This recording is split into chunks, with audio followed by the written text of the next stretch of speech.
जय हरी शेतकरी मित्रांनो, तुम्ही मला अगोदर हे सांगा की तुम्ही या अगोदर जे कृषी यांत्रिकीकरणासाठी अर्ज भरले होते त्यामध्ये ट्रॅक्टर असेल किंवा शेतीचे कृषी यांत्रिकीकरणाचे अवजार असतील त्याचं अनुदान मिळालेलं आहे का? आणि अगदी थोडक्यात तुम्हाला यापुढे काय तरतूद आहे, ट्रॅक्टरसाठी अनुदान किती मिळणार आहे त्याबाबतचा राज्य शासनाने शासन निर्णय काढलेला आहे, त्याची पण आपण थोडक्यात माहिती घेणार आहोत। त्यामुळे तुम्ही जर आपल्या चॅनलवर नवीन असताल तर चॅनलला सबस्क्राइब करा, व्हिडिओला लाईक करा आणि जास्तीत जास्त शेतकऱ्यांना ही माहिती शेअर करा, म्हणजे त्याच्याही लक्षात येईल की या अगोदरचं आपलं अनुदान मिळालेलं आहे का। आणि तेच जर मिळालेलं नसेल तर आता या 26-27 साठी पुन्हा एक नवीन तरतूद केलेली। आता आज राज्य शासनाने शासन निर्णय काढलाय की यापुढे कृषी यांत्रिकीकरण योजना 2026-27 मध्ये राबवण्यासाठी 20 कोटी रुपयाची तरतूद केली।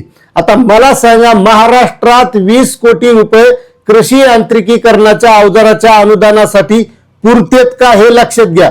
म्हणजे नगर जेवण करायचं आणि 2 क्विंटलचीच बुंडी गाळायची असा हा प्रकार आहे। मग नगर जेवण करायचं असेल तर संख्या किती आहे, लोक किती आहेत त्या प्रमाणात त्याला अनुदान द्यावं लागेल, म्हणजे जेव घालावं लागेल, त्याप्रमाणे निधीची तरतूद पाहिजे।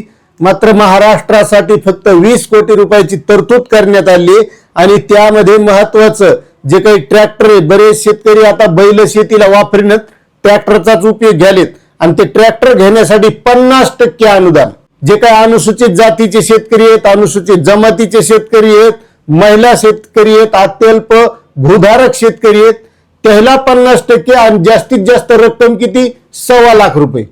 आणि जे काही मग सर्वसाधारण शेतकरी आहेत त्याला 40% अनुदान आणि जास्तीत जास्त रक्कम किती 1 लाख रुपयापर्यंत। आता 50% म्हणल्याच्या नंतर मग समजा 1.25 लाख रुपये द्यायलेत, 2.5 लाख रुपये ट्रॅक्टरची किंमत आहे का? तुम्ही सांगा मला ट्रॅक्टरची किंमत कमेंट करून, नेमकी असती किती?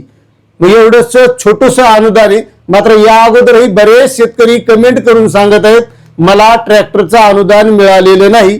मग आता त्या ट्रॅक्टरचं अनुदान आणखी मिळालेलं नाही आणि 26-27 साठी फक्त 20 कोटी रुपयाची तरतूद केली आणि कृषी आयुक्ताच्या माध्यमातून हे शेतकऱ्यांना अनुदान वितरित केल्या जाणार आहे।